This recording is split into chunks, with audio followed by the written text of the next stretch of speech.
Dans la même vidéo, vous dites aussi que l'humoriste Dieudonné se révolte parce qu'il est issu d'un métissage ethnique. Et vous avez dit que c'est le blanc en lui, parce que sa mère est bretonne, son père est camerounais, qui se révolte. Donc c'est le blanc qui se révolte. Est-ce que vous pouvez un peu expliquer cette notion de métissage ethnique? Bah, c'est pas dit métissage ethnique, puisque c'est. Enfin, oui, c'est métissage ethnique, parce que sinon, ça serait un métissage métaphorique. Bah, ça, Hmm. c'est ce qu'on appelle, c'est pas moi qui l'ai théorisé, ça s'appelle le complexe du métis. Des gens D'accord, oui. intelligents Hmm. ont étudié que très souvent, les révolutionnaires des pays dominés, c'est-à-dire que dominés avec une dimension raciale, étaient souvent des métis. Vous pouvez le vérifier très souvent, jusqu'à d'ailleurs le roi du, comment dirais-je, du reggae. Oui, oui, oui. Comment il s'appelait celui qui a fait connaître le reggae dans le monde entier, qui était un métis et qui est mort d'ailleurs d'un cancer de la peau justement parce qu'il était à moitié blanc, ce qui est intéressant. S'il Hmm. avait été 100% jamaïcain, il serait peut-être encore vivant. Voilà. D'accord. Enfin Donc voilà, ça, ça s'appelle c'est un le constat, mais métis. comment l'expliquer? Ça Hmm. veut dire que Hmm. le métis, comme le déclassé, a une conscience douloureuse parce qu'il a deux origines en lui qui se complètent et qui s'affrontent. C'est mon cas notamment sur le plan social. Je suis à la fois grand bourgeois et aristocrate par mes parents, mais en même temps, pour des raisons historiques, déclassé, c'est-à-dire presque sous-prolétarisé par un déclassement violent. Voilà. Et donc, je suis à la fois, dans mon être profond, un grand bourgeois et une victime de la bourgeoisie. Et ces deux consciences s'affrontent en moi, mais en même temps, en se combinant, me donnent une vision plus large que celui qui n'est qu'un bourgeois ou qu'un déclassé, ou qu'un prolétaire. Vous voyez, c'est ce que Rousseau appelait la conscience naturelle. C'est un peu l'équivalent de la stéréophonie en musique. C'est-à-dire que votre point de vue est plus vaste que les autres parce qu'il est double et qu'il est double en vous-même et que vous êtes obligé, pour des raisons de survie, à confronter ces deux points de vue qui s'affrontent en vous-même et en les confrontant, effectivement, en produire la double critique réciproque, ce qui produit un troisième état, effectivement, qui s'appelle la conscience du déclassé ou la conscience du métis, si vous transposez cette double origine sociale en double origine ethnique. Voyez. Et Ah, donc Dieudonné est à la fois un breton blanc, c'est-à-dire comme Le Pen, et en même temps un Camerounais noir. Donc il est à la fois un esclavagiste et un esclavagisé dans son être profond. mhm. Donc il se réfère à sa mère ou à son père. Donc ça donne ce qu'on appelle une conscience douloureuse. Ce que Lukács a théorisé, la conscience douloureuse, c'est la conscience du monde bourgeois, c'est celui qui souffre et qui produit de la conscience, parce qu'effectivement la douleur est la condition de la conscience, voyez. Hmm. Et il est dans cette confrontation intime de savoir s'il est méchant comme Le Pen blanc ou victime et gentil comme le Camerounais esclave, voyez.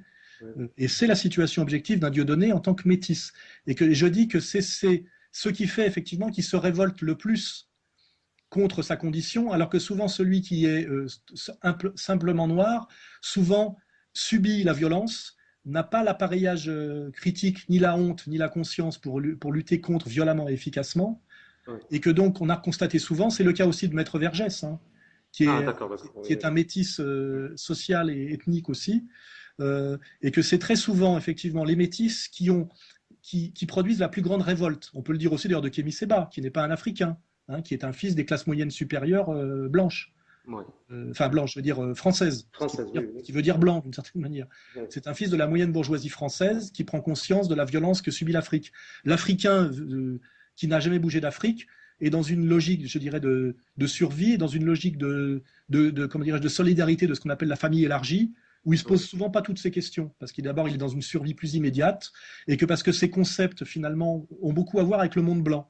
Et pour ça, il faut lire Spedo Ado Tevi, c'est-à-dire négritude et négrologie, pour voir que toutes finalement les concepts de la négritude et de la souffrance noire ont été produits par des Noirs qui avaient accédé à l'université blanche et qui étaient souvent des Sorbonnards des années 30. Vous voyez, Ah, c'est eux qui voient une injustice parce qu'en fait, ils projettent finalement un appareil conceptuel de la bourgeoisie blanche sur le monde africain. Et c'est eux qui le font.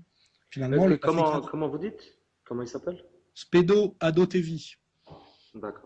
J'ai lu tous ces livres-là, ça s'appelle Négritude et négrologie, vous voyez, c'est voilà, qui explique que ce qu'on appelle le concept de négritude est un concept de nègre blanc, c'est-à-dire de métis, vous voyez. Voilà. Donc évidemment, ça peut agacer certains qui n'ont pas l'intelligence et qui ont souvent la colère, vous voyez, ce qui n'est pas d'ailleurs un bon moyen d'intelligence, alors ils disent que c'est du racisme. Non, c'est une question sociologique très fine, vous voyez, qu'on Mhm. appelle la conscience double du métis, le complexe du métis et la colère du métis. Et je dis effectivement que c'est chez Dieudonné le blanc qui se révolte contre sa condition de noir, parce qu'à la limite, souvent le noir intègre cette condition-là, vous voyez, par un long, long travail d'humiliation, d'esclavage, exactement comme le maghrébin intègre sa condition de collabeur, vous voyez, parce qu'il n'a Oui, fait finalement pour sa survie depuis des générations, en tant que colonisé, que être dans une logique de soumission, de collaboration. C'est-à-dire que être indicateur de police, pour lui, c'était pratiquement normal, vous voyez.